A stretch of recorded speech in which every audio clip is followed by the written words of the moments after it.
Girl, let me catch you up on this 30-day YouTube challenge that I've been doing. Girl, plot twist, and don't forget to let me tell you about the unexpected guest that showed up. Because, girl, it was everything and then some. And not in a good way, let me tell you that. Not in the great way. But before I get ahead of myself, hello, what up, Doe? My name is Jasmine, and I'm your personal brand oracle. And today, I am kind of catching up on this 30-day challenge that I had started and how it has truly evolved into something different. I thought it was just going to be about content, and I gained something so much better that I could ever imagine. And I'm a pretty imaginative person, okay? The queen of manifestations. I think I can bring into the realm, and I was like a pocket-sized mini Batman. I'm like, I did not see this coming. So let's get into what happened, what was truly gained, and what's going to happen to the rest of this challenge. Because I know you're thinking, I'm like, oh, is it all gone? Is it forever done? Are you not going to do it? Are you going to pick it up? I know y'all these questions, and you're going to find out. Get a drink, get a snack, get cozy. And girl, let me tell you about what has been happening. What has been happening? So backstory. The original intent for this 30-day YouTube challenge was through content. Let me do 30 days of straight posting content to jumpstart a new chapter in my career, a new era, okay? Pivoting from math education into more personal branding strategy, even more spirituality, getting more in tune with myself and my gifts, right? And to do that, let's start with some really good growth. Let's hit the ground running doing that. So I set up this challenge inspired by some other wonderful people that I've been seeing doing challenges. It's like, all right, excuse me. Being excited, seeing all these other people doing these challenges, like 500 day, not 500 day posts, good Lord, 500, like a 500 posts in like 30 days or different variations of it. It's like, okay, cool. So being inspired, seeing that I've done, streaks of content challenges, I really do like that because I like creating content. It's a wonderful thing of expression and creating as an artist, as a creator. I'm like, yes, let's do it. So what I thought was just getting in reps, finding a new content style, maybe what fonts and colors I want to change to signal this new change, reaching out, getting my new audience, new aligned people, different pieces, building a library. I really thought it was all, just building this business, and it was much deeper than that. I thought I was gaining, reach, views, likes, and comments. But let me run down what I actually gained from this. And you definitely want to stay tuned for this. One of the things that I gained was shedding my perfectionism. I was doing very, very well. I think I had like 12 days straight. It was either 10 or 12 days straight doing it. Boom. Loving it. It's starting to pick up. I'm not looking at the vanity metrics, the likes and all that stuff. I'm like, I'm doing it, putting my inputs out there, and whatever results are going to be happening. It's like, you know what? I thought, like, yes, that was me letting go of perfection. But really, it wasn't. Because around day 12, all shit hit the fan. If y'all seen Big Mouth, Depression Kitty came to visit, and she stayed up. And as a chronically ill baddie, business owner, now my Crohn's is starting to flare up because it's time for my next dose of my monthly medicine. I got to call in every month, get it delivered for the injections that help it going. Now, because of other bullshit, it's either the prescription's out there, not renewed, but whatever roadblock is there is preventing it. So now I have to go longer without a medicine. So now I'm physically in pain. I'm cramping. I'm mentally like, what the fuck is going on? Emotionally, spiritually, like all of these different things, all the pressure that I put on myself because I'm a very ambitious person. Like, oh my God, the perfect streaks is gone. Throw it all away. Throw it all away. I'm done. Da, da, da, da. Just drama. Okay? And I love that I feel super deeply and I am an emotional person. But the drama queen, it can be too much. Even Disney princesses would have looked at me like, girl, get it together. So I had to shed my perfectionism and truly get to a place. I have to let it go. Nothing is ever going to be perfect. And whenever you do the remix, the solution is better than nothing. And with my ADHD, my autism, my perfection, it has to be like this. I have to curate this. This is what I want to do. Da da da da da. Getting caught up in details that really don't fucking matter at the end of the day. I'm like, yo, I stopped. I stopped. I stopped. I'm like, I'll get to it tomorrow. I'm not here to pour out if the video and the things that I have, that's the gifts where it's like, okay, I'm bringing it out. If I don't have anything to give, I'm not going to put out. And that was one of the rules that I gave to myself. I'm like, if I'm not in the space, I'm not going to do it. What's a different way to still provide something, right? I know, oxymoron, just, ugh. So I had to shed and let that go and really sit with myself, which led to a next thing that I gained. Wrestling with my feelings and putting them in check, okay? Putting them in check. I did not realize how much my anxiety, insecurities, and fears were bubbling up and being in the driver's seat. I thought they were in their purpose, I use them for research and development. They're really great for the what ifs and doing a little bit of planning, because we don't want to be out here. I don't know about y'all. I don't want to be here and at least not have some fathom idea of a backup plan. Okay, love Batman. He's always prepared for everything. He thinks through the scenarios.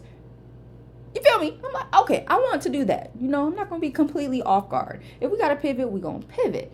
And that's what I thought I was doing with my anxiety. Like, oh, well, what if we do this thing? Or, oh, what about this task? Oh, what about these colors or these fonts? Oh, these are too close to what you were doing before.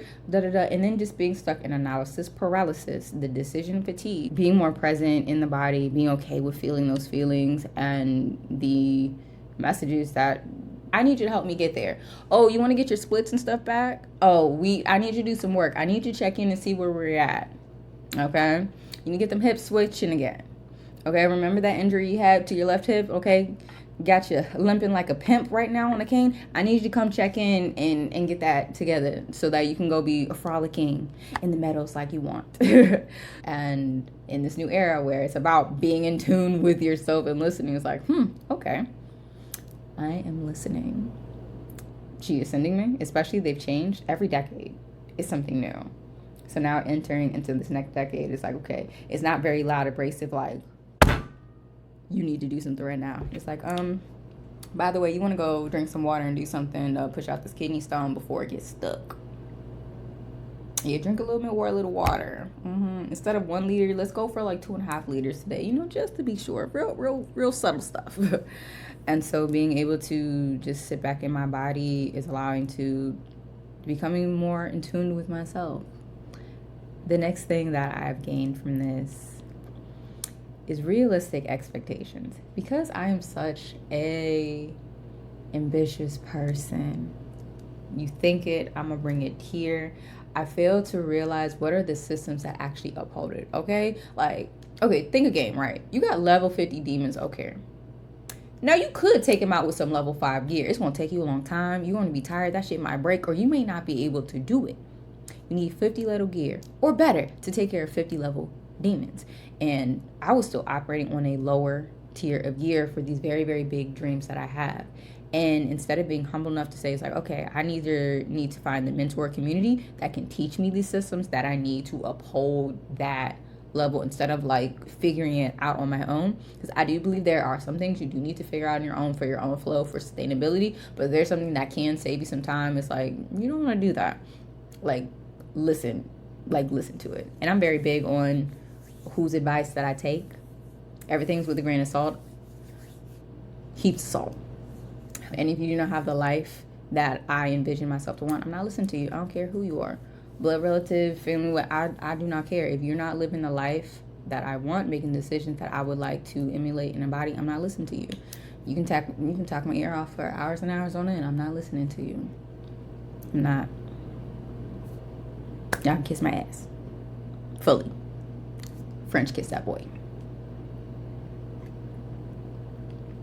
So with those realistic expectations, to be able to break it down into better steps in order to reach it has been eye-opening. It has been humbling, but it has been exciting because I'm very much like that black and white, that autism be coming through, this or that. all or nothing. If I don't have it this way, da da da da. And being able to live in the gray areas has been better, because I haven't felt safe in the gray areas. I haven't felt safe in those in between things, to just be able to fail and to learn from it and not be chastised. You didn't do this exact way, da da da. A lot of control. It's helped me realize the amount of controlling environments that I have been in that have not been conducive to what I need. How much I've settled if I had just a little taste of something just to keep me dangling there. Oh, there's this really cool coworker I absolutely love that makes it a little bit easier to show up to work. I have this one particular family member, I'm like, yes, I can go to an event because this whole crowd over here is ganging up on me for no reason. I mean, there's a reason. They're so dissatisfied with themselves, but instead of admitting them to themselves and getting the help and the resources and the tools to take care of it, it's like, no, it's just easier to beat up on you because we got leverage over you for now, bitch. And probably the next thing that I've also gained from this is truly learning where are the gaps that can work with my energy. I'm the type of person, I need to be able to go on. And when it's time to clock out, it's time to clock out. I don't give a fuck. Unless you were dead or dying, walk it off. I'm not available. I need that time to recharge. And I thought it was just being like an introvert. And it's not being introvert because I love being around people.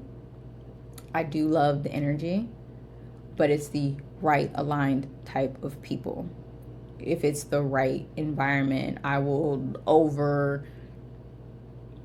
overengage, overindulge with it, but it wouldn't be tiring. It would just be like level up, level up, level up, level up, level up, level up, level up, just like, yes, just feeding so much into it. And then it's like, okay, let me absorb all of this that is like come into it. Let me absorb all that was like gained, because there's a reason for this space, this time, and this person. I mean, I see it immediately, but it's going to reveal itself in due time. It always does. I mean, I like it, but it always does.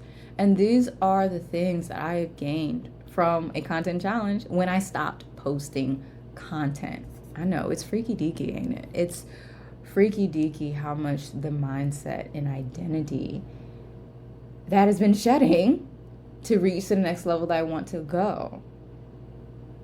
It's been fascinating because I already see where I want to go and I know I want to get there. But I didn't realize I still needed some tools and some training in order to sustain it, because I will be mad as fuck. I get to where I can be and I cannot sustain it because I was not strong enough. I was not smart enough. I was not humble enough. I not have the loadout to handle all the demons that would be on that level. And whoo, child, it has been something else. It has been something else.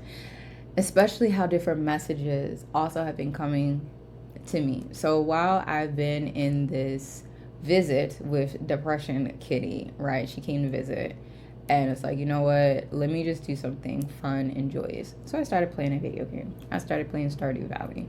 And it has been very, very healing and very, very calm and very, very cozy to be able to farm, sell my little things, get the little relationships going on. Oh, I'm going to get Sebastian. Wait on me, honey. It has been good. And one of the things that kept coming up that was very, very frustrating, I was ready to throw my laptop, right? As the X key. The X key I was using, I'm on a trackpad right now.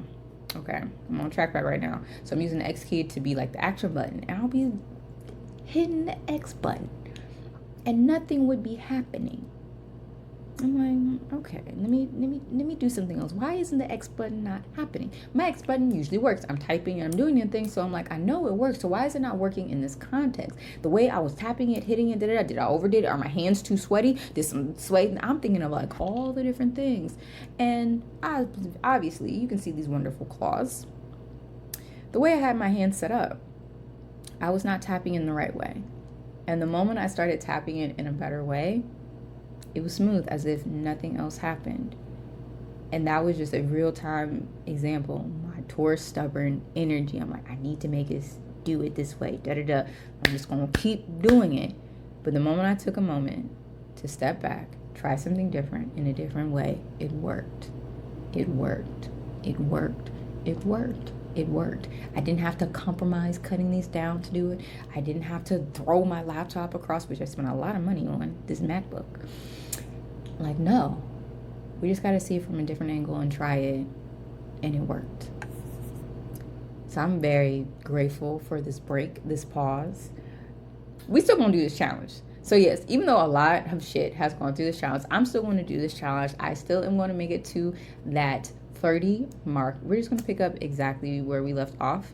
I'll still do a check-in with all the things. I think right now at this time, at this moment of recording, I think I'm not going to worry about the metrics. I think I'm just going to get it up, and at the end, I'll do a check-in. Because the timeliness of the analytics, unless I like captured it, shot it for review at a later time, because I didn't do that the way I had set up or I wanted to do. So no, I'm just going to do it at the end, and we'll see where it's at, and we'll go from there. And then if I decide if I want to like really do something, I'm gonna do it at a smaller scale. I know about 14 days. I know I'm real good for 14 days. I can do 14 days. It's short enough. I can get through, not worry about it. But if something does happen, I can pick back up immediately, right? And eventually things would go on for like longer streaks. Like I've had longer streaks on different things, right? So I'm not incapable of doing it. Is what are my expectations for bouncing back for when the shit does not happen? Is whatever I put important enough for me to make sure come hell or high water, I'm gonna get the shit done? And I had to stop lying to myself. Like, oh, I'm gonna do it come hell or high water. I didn't. Because if I did,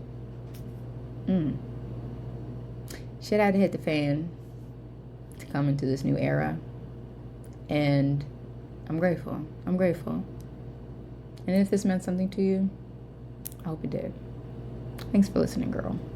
I'll tune in with you next time. This tea is fabulous.